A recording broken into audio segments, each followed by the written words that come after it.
Hello dear aspirants, આપ સર્વેનું અમારી YouTube channel game changing સાયકોલોજીમાં હાર્દિક સ્વાગત છે. આજના વિડીયોમાં આપણે પ્રોબેશન ઓફિસર, ચીફ ઓફિસર તેમજ અન્ય કેટલીક સરકારી પરીક્ષાઓ માટે સમાજશાસ્ત્ર એટલે કે સોશિયોલોજી સબ્જેક્ટ અગત્યનો છે અને એ અંતર્ગત એક નવું પ્રકરણ ભારતમાં પંચાયતી રાજ, તો એના વિશે આપણે ડિટેલમાં અભ્યાસ કરવાના છીએ.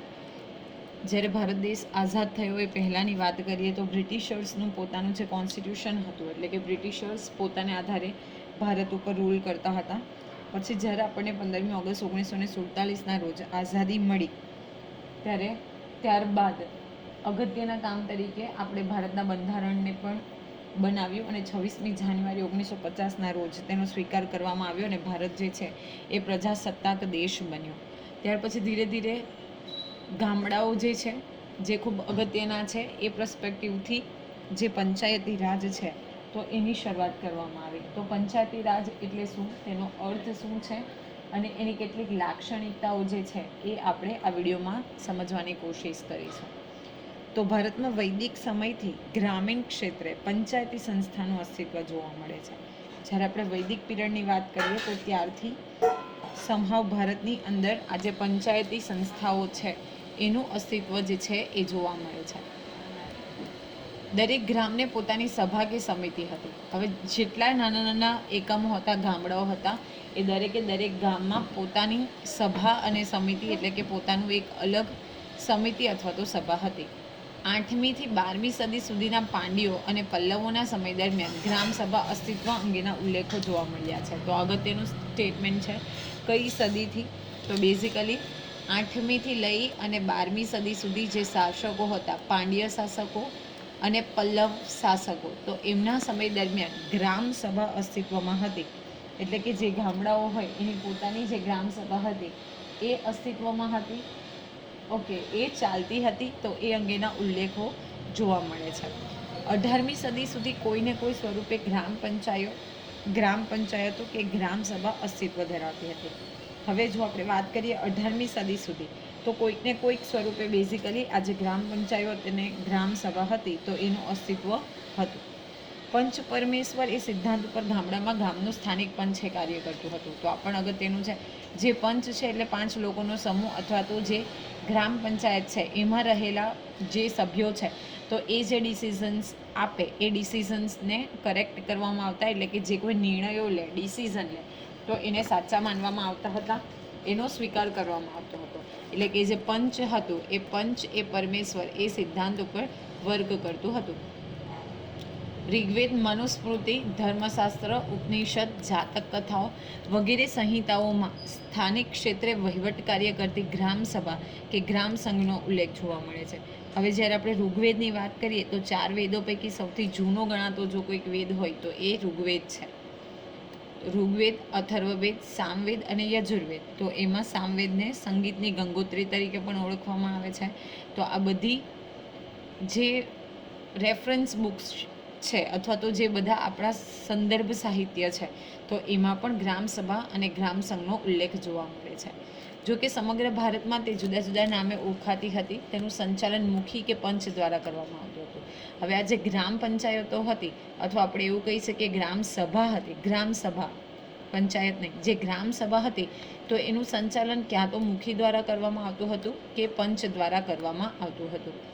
ગામડાઓની સમસ્યા નિવારી ગ્રામજનોનું કલ્યાણ કરવાનું તેમજ ગામડામાં સામાજિક ધોરણો અને વ્યવસ્થા જાળવવાનું એટલે કે નિયંત્રણનું કાર્ય, ધર્મ, રિવાજો, પરંપરાઓ વગેરેના પાલન અંગેનું કાર્ય પણ આ પંચ કરતું હતું. તો જે ગ્રામજનો હતા એનું કલ્યાણ કરવાનું એટલે કે એને દરેકે દરેક ફેસિલિટી મળે છે કે કેમ એ જોવાનું, એમના જે સામાજિક ધોરણો છે સાથે સાથે જે મેનેજમેન્ટ વ્યવસ્થા છે એ ધર્મ, રિવાજો, પરંપરા આ બધી વસ્તુઓનું પાલન અંગેનું જે કાર્ય હતું એ આ જે બેઝિકલી ગ્રામસભા અથવા તો ગ્રામ પંચાયત હતી એ કરતી હતી. ભારતમાં બ્રિટિશરોના શાસન દરમિયાન ગ્રામ પંચાયતની રચના, કાર્ય અને સ્વરૂપમાં પરિવર્તન આવવા લાગ્યું.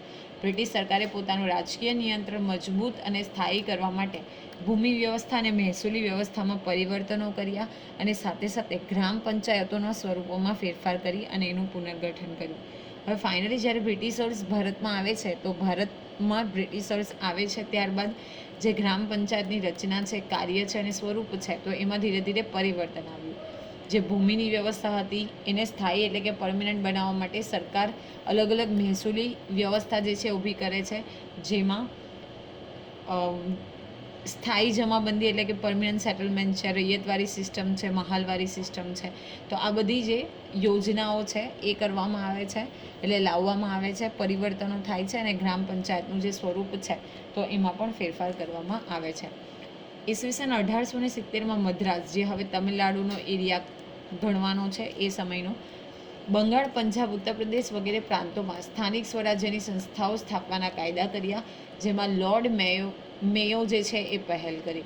તો આ પણ અગત્યનું છે કે સ્થાનિક સ્વરાજ્યની સંસ્થા સ્થાપવા માટેની પહેલ અથવા તો કયા ગવર્નર જનરલે એમાં રોલ પ્લે કર્યો હતો, તો લોર્ડ મેયો જે છે એણે રોલ પ્લે કર્યો હતો. ઈસવીસન 1882માં લોર્ડ રિપને સ્થાનિક સ્વરાજ્યની સંસ્થાના નિયમો નક્કી કર્યા હતા. તો આ પણ અગત્યનું સ્ટેટમેન્ટ છે, ઘણી બધી વાર પૂછાયેલો પ્રશ્ન કે લોર્ડ રિપન જે છે સ્થાનિક સ્વરાજ્યના પિતા તરીકે કોને ઓળખવામાં આવે છે, એવો પ્રશ્ન પૂછાય છે. So this is most important question. તો સ્થાનિક સ્વરાજ્યના પિતા તરીકે લોર્ડ રિપનને ઓળખવામાં આવે છે. સમયાંતરે બ્રિટિશ સરકારે જુદા જુદા કાયદા ઘડી અને સ્થાનિક સ્વરાજ્યની સંસ્થાઓ માટે પણ પગલાં લીધા હતા. મહાત્મા ગાંધીજી ગ્રામ સ્વરાજ્યમાં દ્રઢપણે માનતા હતા. હવે આપણે મહાત્મા ગાંધીજીની વાત કરીએ તો એ ગ્રામ સ્વરાજ્યમાં ખૂબ બિલીવ કરતા હતા, ખૂબ દ્રઢપણે એ માનતા હતા. તેમના મતે પંચાયત રાજની સ્વતંત્રતા પાયાથી શરૂ થવી જોઈએ. પ્રત્યેક ગામ એક સંપૂર્ણ ગણરાજ્ય છે. સત્તાના વિકેન્દ્રીકરણ દ્વારા જ સાચા અર્થમાં લોકશાહી સ્થાપી શકાય. એ પોતે એમ માનતા હતા કે જો આપણે સ્વતંત્રતાની વાત કરીએ તો એના પાયાની જે શરૂઆત છે અથવા તો સ્વતંત્રતાની શરૂઆત જે છે એ પાયાથી થવી જોઈએ, અને પાયામાં પંચાયતી જે રાજ છે એ મહત્ત્વનું છે. પ્લસ તેઓ પોતે દરેકે દરેક ગામડાને એક પૂર્ણ ગણરાજ્ય માનતા હતા અને વિકેન્દ્રીકરણ દ્વારા સાચા અર્થમાં લોકશાહી સ્થાપી શકાય એવું માનતા હતા. તો વિકેન્દ્રીકરણ એટલે શું? તો સત્તાનું કેન્દ્રીકરણ અને વિકેન્દ્રીકરણ. કેન્દ્રીકરણ એટલે કે કોઈ એક વ્યક્તિના હાથમાં સત્તા રહેવી, અને વિકેન્દ્રીકરણ એટલે કે આ વ્યક્તિ પાસે સત્તા છે તો એ સત્તા જે છે એ અલગ અલગ સ્તરે આપે અથવા તો અલગ અલગ સ્તરે એની વહેંચણી કરવામાં આવે, અથવા તો આપણે એવું કહી શકીએ કે અલગ અલગ સ્તરે જે છે એ કમિટીઓ દ્વારા એની ફોલો કરવામાં આવે. તો એને વિકેન્દ્રીકરણ, જેમ કે આપણે ત્યાં પહેલાં છે union government, that is central government. એની નીચે આવશે સ્ટેટ ગવર્મેન્ટ. ઓકે, સ્ટેટ ગવર્મેન્ટની નીચે આવશે પંચાયતી રાજ, જેમાં ગ્રામ પંચાયત, તાલુકા પંચાયત, જિલ્લા પંચાયત. રૂરલ એરિયામાં, જો અર્બન એરિયા હશે તો ત્યાં મ્યુનિસિપાલિટી, મ્યુનિસિપલ કોર્પોરેશન અને મહાનગર અથવા તો મેગા સિટી જે છે એની પાલિકા જે છે એ આવશે. તેથી સંપૂર્ણ સત્તા પંચાયત પાસે હોવી જોઈએ. પંચાયતોની સંપૂર્ણ સત્તા અને શક્તિ દ્વારા ગ્રામીણ ક્ષેત્રે લોકો વધુ સુખી થઈ શકશે. તો મહાત્મા ગાંધીજી એવું માનતા હતા કે જે સંપૂર્ણ સત્તા છે એ પંચાયત પાસે હોવી જોઈએ, અને પંચાયતોને જો સત્તા આપવામાં આવે તો જ એની શક્તિ દ્વારા ગ્રામીણ ક્ષેત્રે વધુ લોકો જે છે એ સુખી રહી શકશે. ગાંધીજીના વિચારોના પ્રભાવ હેઠળ ભારતના બંધારણમાં રાજ્યનીતિના માર્ગદર્શક સિદ્ધાંતોની કલમ નંબર 40માં રાજ્યની જવાબદારી તરીકે સ્થાનિક સ્વરાજ્યના મહત્ત્વના એકમ તરીકે ગ્રામ પંચાયતોની રચના અંગે સ્પષ્ટ દિશા સૂચન કરવામાં આવ્યું છે. તો આ પણ ખૂબ અગત્યનું છે. ભારતનું જે બંધારણ છે એમાં DPSP, directive principles of state policy, એટલે કે રાજ્યનીતિના માર્ગદર્શક સિદ્ધાંતો છે, તો એ અંતર્ગત કલમ નંબર 40 છે. તો એમાં એ રાજ્યની જવાબદારી દર્શાવવામાં આવી છે કે સ્થાનિક સ્વરાજ્યના મહત્ત્વના એકમ તરીકે ગ્રામ પંચાયતોની રચના કરવામાં આવે. તો કલમ નંબર 40 એવું કહે છે કે ગ્રામ પંચાયતની રચના. સ્વતંત્રતા પછી પ્રથમ પંચવર્ષીય યોજનામાં 1952માં સામુદાયિક વિકાસ કાર્યક્રમ અમલમાં આવ્યા. આ કાર્યક્રમનો મુખ્ય હેતુ લોક ભાગીદારીનો હતો, પણ આ કાર્યક્રમ લોકોને પ્રોત્સાહિત કરી શક્યો નહીં, પ્રોત્સાહન આપી શક્યો નહીં. સામુદાયિક વિકાસ કાર્યક્રમ અંતર્ગત નાણાં, સાધન સામગ્રીના સંચાલન માટે સરકાર ઉપર આધારિત રહેવું પડતું હતું. લોકોમાં પોતાની મદદ પોતે કરી શકે તેવી ભાવના વિકસીને. તો બેઝિકલી જ્યારે આપણે 1952ના સમયની વાત કરીએ તો સામુદાયિક વિકાસ માટે એટલે કે પૂરા સમાજનો વિકાસ થાય, સમુદાયનો વિકાસ થાય, એ માટે કાર્યક્રમ જે છે એ અમલમાં આવે છે. અને આ કાર્યક્રમનો મુખ્ય જે એમ હોય છે, હેતુ હોય છે, એ લોક ભાગીદારીનો હતો. પરંતુ બેઝિકલી એ કાર્યક્રમ અંતર્ગત એટલે કે આ જે પંચવર્ષીય યોજના દરમિયાન જે સામુદાયિક વિકાસ કાર્યક્રમ કરવામાં આવ્યો તો એ લોકોને પ્રોત્સાહિત ન કરી શક્યો. અને સામુદાયિક જે વિકાસ કાર્યક્રમ હોય એટલે કે જે સમુદાયના વિકાસ માટે, તો એના માટે જે નાણાંની જરૂર પડે, સાધન સામગ્રીના જરૂર પડે, સંચાલનની જરૂર પડે, તો ત્યારે તે સમયની જે લોકલ સેલ્ફ ગવર્નન્સ હતી તો એમને સરકાર ઉપર જ આધારિત રહેવું પડતું હતું અને લોકોમાં પોતે મદદ કરી શકે ઓકે એવી ભાવનાનો જે વિકાસ થવો જોઈએ એ વિકાસ થયો નહીં. પંડિત જવાહરલાલ નહેરુએ પંચાયતોને અસરકારક બનાવવા ઉપર ભાર મૂકી પંચાયતી રાજને ક્રાંતિકારી પ્રયોગ તરીકે ઓળખાવ્યો હતો. તો આ પણ અગત્યનું છે સ્ટેટમેન્ટ કે પંડિત જવાહરલાલ શું કરે છે, પંડિત જવાહરલાલ નહેરુએ પંચાયતોને અસરકારક બનાવવા માટે એટલે કે ખૂબ સારી રીતે કામ કરી શકે તો એ માટે એ પોતે શું કરે છે કે પંચાયત ઉપર ભાર મૂકે છે અને પંચાયતી રાજને ક્રાંતિકારી પ્રયોગ તરીકે ઓળખાવે છે. તો તમને પૂછાઈ શકે કે નીચેના પૈકી કઈ વ્યક્તિએ પંચાયતી રાજ્યને અથવા તો પંચાયતી રાજને એક ક્રાંતિકારી પ્રયોગ તરીકે ઓળખાવ્યો હતો? તો કરેક્ટ આન્સર આવશે પંડિત જવાહરલાલ નહેરુએ.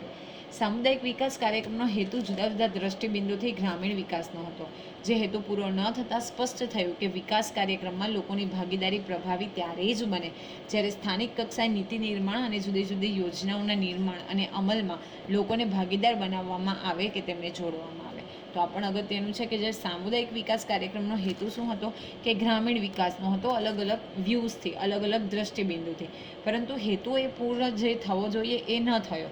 એટલે એની ઉપર જ્યારે સર્ચ કરવામાં આવે છે અથવા તો આપણે એવું કહીએ કે શા માટે નિષ્ફળ ગયો એ અંગેના કારણો શોધવામાં આવે છે તો ત્યારે શું આવ્યું કે જે અલગ અલગ યોજનાઓ છે તો એનું નિર્માણ કરવામાં આવે છે ત્યારે અને જ્યારે એનો અમલ એટલે કે જ્યારે એને ફોર્મ કરવામાં આવે અને જ્યારે એનું ઇમ્પ્લિમેન્ટ કરવામાં આવે તો એમાં લોકોને ભાગીદાર બનાવવામાં આવે, લોકોને ઇન્વોલ્વ કરવામાં આવે અને સાથે સાથે લોકોને એમાં જોડવામાં આવે, એમને જોઈન કરવામાં આવે તો જ બેઝિકલી આજે વિકાસનો કાર્યક્રમ છે, સામુદાયિક વિકાસ છે તો એ સક્સેસફુલ નીવડી શકે.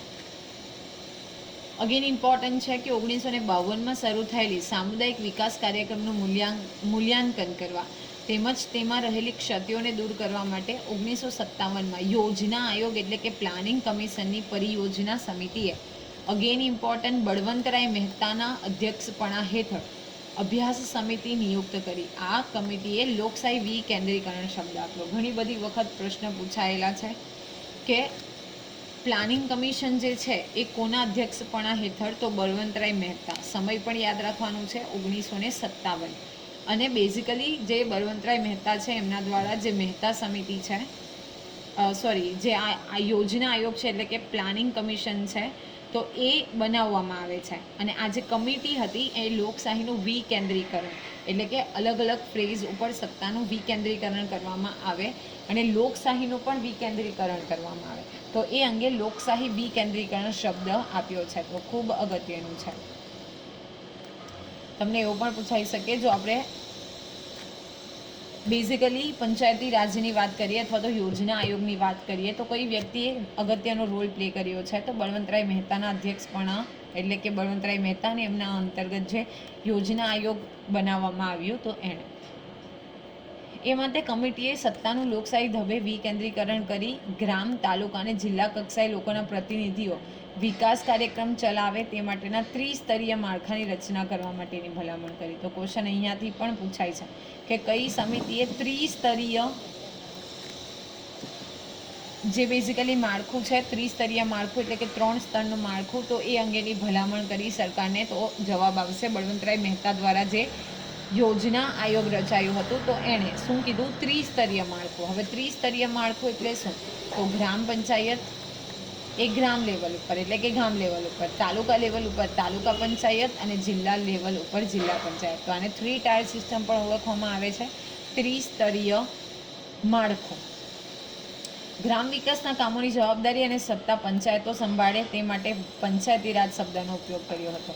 હવે જે ગામ છે તો એનો વિકાસ અને સાથે સાથે જે કામો કરવા પડે તો એ અંગેની જવાબદારી એટલે કે રિસ્પોન્સિબિલિટી અને સત્તા એટલે કે પાવર જે તે પંચાયત સંભાળશે. ગ્રામ પંચાયત, તાલુકા પંચાયત અને જિલ્લા પંચાયત એ માટે બેઝિકલી પંચાયતી રાજ જે શબ્દ છે તો એ પંચાયતી રાજ શબ્દનો ઉપયોગ કરવામાં આવ્યો.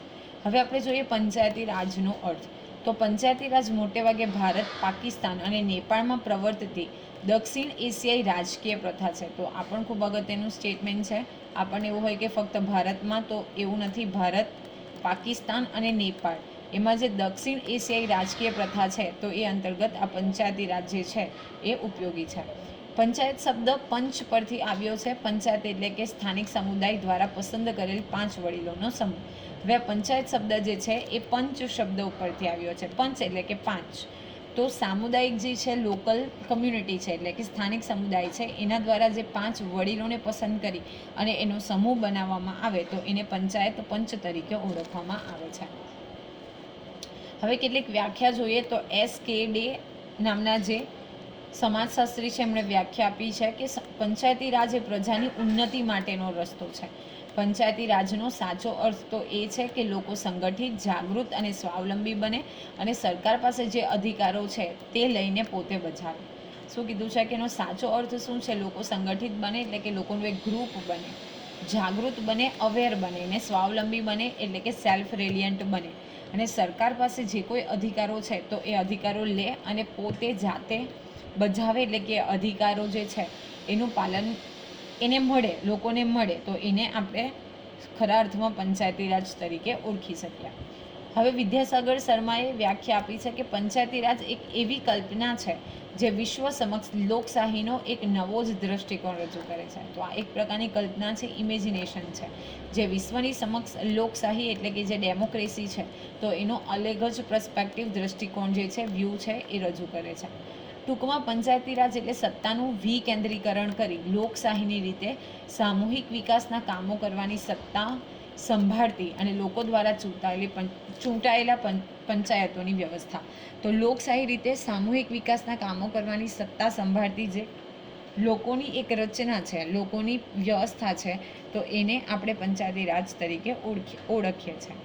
હવે આપણે જોઈએ પંચાયતી રાજના કેટલાક હેતુઓ. તો પંચાયતી રાજની સ્થાપના માટેના કેટલાક ઉદ્દેશ્ય કે હેતુઓ હતા, તો એ કયા કયા છે તો એ વિશે થોડું ડિસ્કશન કરીએ. તો સૌપ્રથમ છે સત્તાનું લોકશાહી ઢબે વિકેન્દ્રીકરણ. લોકશાહી એટલે ડેમોક્રેસી, લોકોનું, લોકો દ્વારા, લોકો માટે ચાલતું શાસન. પંચાયતી રાજનો એક મહત્વનો હેતુ સત્તાનું લોકશાહી ઢબે વિકેન્દ્રીકરણ કરવાનો છે. લોકશાહી સમાજમાં સત્તાને વિકેન્દ્રિત કરી સમાજના બધા લોકો સત્તામાં સક્રિય ભાગીદાર બને છે. ગામડાની સ્થાનિક તેમજ વહીવટી જવાબદારી અને સત્તા ગામડાના લોકોને મળી રહે અને તેઓ વિકાસના કાર્યક્રમોમાં રસ લેતા થાય. સત્તાના ઉપલા સ્તર સુધી તેમને અભિપ્રાય કરવાની તક મળે અને એ હેતુથી પંચાયતી રાજ છે એની સ્થાપના કરવામાં આવી. હવે જે સમાજના લોકો છે એ સત્તામાં સક્રિય ભાગીદાર બને એટલે કે એક્ટિવલી પાર્ટિસિપેશન કરે. પ્લસ જે ગામડાના સ્થાનિક, જ્યારે આપણે ક્ષેત્રની વહીવટી જવાબદારી છે તો એ લોકોને જ મળે એટલે કે ગામડાના લોકો જ એની જવાબદારી ઉઠાવે. એના જે વિકાસના કામો છે તો એમાં એક્ટિવલી પાર્ટિસિપેટ કરતા થાય, એમાં રસ લેતા થાય. અને ઉપરના સ્તર સુધી એટલે કે જો ગામ છે તો પછી તાલુકા પંચાયત, જિલ્લા પંચાયત લેવલ સુધી એમને પોતાનો અભિપ્રાય જે વ્યક્ત કરવાની તક મળે, તો એ હેતુથી આ પંચાયતી રાજ છે એની સ્થાપના કરવામાં આવી હતી. નેક્સ્ટ છે સમુદાય વિકાસ કાર્યક્રમોને પુનર્જીવિત કરવા. તો સમુદાય વિકાસ કાર્યક્રમોના લક્ષ્યાંકો સિદ્ધ થતા ન હતા, જેથી બળવંતરાય મહેતા કમિટીએ સમુદાય વિકાસ કાર્યક્રમોને પુનર્જીવિત કરવાના હેતુથી પંચાયતી રાજની સ્થાપના કરવાની હિમાયત કરી. હવે જે કાર્યક્રમો આપણે નક્કી કર્યા હતા તો એ કાર્યક્રમોના જે લક્ષ્યાંકો હતા એટલે કે જે ગોલ્સ હતા એ અચીવ થતા ન હતા, અને એટલા માટે બળવંતરાય મહેતા કમિટી શું કરે છે કે કાર્યક્રમોને પુનર્જીવિત કરવાના હેતુથી પંચાયતી રાજ સ્થાપના કરવાની હિમાયત કરે છે એટલે કે રેફરન્સ પ્રિફર કરે છે. વિકાસના કાર્યક્રમને સફળ બનાવવા ગ્રામીણ લોકોની ભાગીદારી અત્યંત જરૂરી છે. પંચાયતી રાજ પદ્ધતિ દાખલ કરવાથી લોકો આ કાર્યક્રમમાં જોડાશે, તેમનું સમર્થન બનશે, કાર્યક્રમ પોતાનો છે એવું ગામ લોકો અનુભવશે, તો તે વધારે અસરકારક અને સફળ બનશે એવું પંચાયત રાજનો હેતુ છે. ઓકે, એટલે ગામડાના લોકો જે વિવિધ કાર્યક્રમો છે, પ્રોગ્રામ્સ છે એમાં જોડાશે, એમાં એક્ટિવલી પાર્ટિસિપેટ થશે, પ્લસ એ કાર્યક્રમ પોતાનો છે એવું માનતા થશે અને સફળ રીતે અને અસરકારક રીતે જે ડેવલપમેન્ટના પ્રોગ્રામ્સ છે એ કરી શકાશે.